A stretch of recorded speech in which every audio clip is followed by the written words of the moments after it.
Арыбаңыздар, ардактуу биздин YouTube каналыбыздын угармандары, Агайдын ой өрүшү Кругозор китебинен номер 18 сабак бактериялар деген тема тууралуу маалымат аласыздар. Сабакты даярдаган Салтанат Бейшенова, Талас облусу. Биринчи, жашоонун өзүнчө формасы. Жерде жашоонун 5 формасынын бири бактериялардын ар бир түрү жеке сапаттарга ээ. Мисалы, жогору температура басымга чыдайт, кычкылтек жок болсо да жашай берет. 1 грамм топуракта 2,5 миллиард, бир адамдын денесинде 750 триллион бактериялар жашайт. Биз жердеги бактериялардын 99% жөнүндө эч нерсе билбейбиз. Ааламда болсо биз билбеген опурталдуу бактериялар эсепсиз көп. Экинчи, түзүлүшү. Таякча тоголок баш, ири буйру болот. Бир клеткалуу жандык шапалактары менен кыймылдайт. Үчүнчү, турмуштагы мааниси. Бактериялардын айрымдары оору козгогуч, башка бактерияларды эритип жогото алат. Антибиотик дарылар ошондой, бул бактериялардын жардамы менен жоюу болот.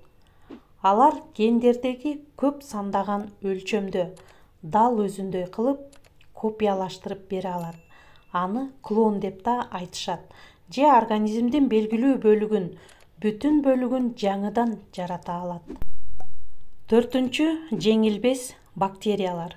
Көңүл буруңуздар, айрым бактериялар антибиотиктердин таасирине көнүп, өлбөй турган болуп калышат. Анан ошол информацияны кийинки муундарына өткөрүп беришет. Маани бериңиздер, урматтуу угармандар, Клепсиелла деген бактерия жеңилбестик информацияны башка тектеги өзүнө окшобогон бактерияларга да өткөрө алчу болуп калган. Адамдын ичегисинде жашап, ал аны жемирип, кан чыгарса, ошол канга кирип, уулуу заттарды тартып, адамды өлтүрүшү мүмкүн.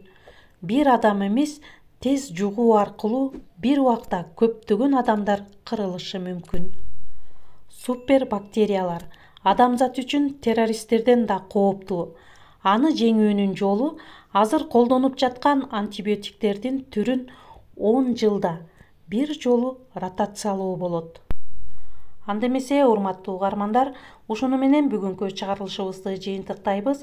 Сиздер ой өрүшү Кругозор китебинде 37-бетте бактериялар тууралуу кыскача маалымат ала алдыңыздар. Көңүл бургандарыңыздарга чоң рахмат.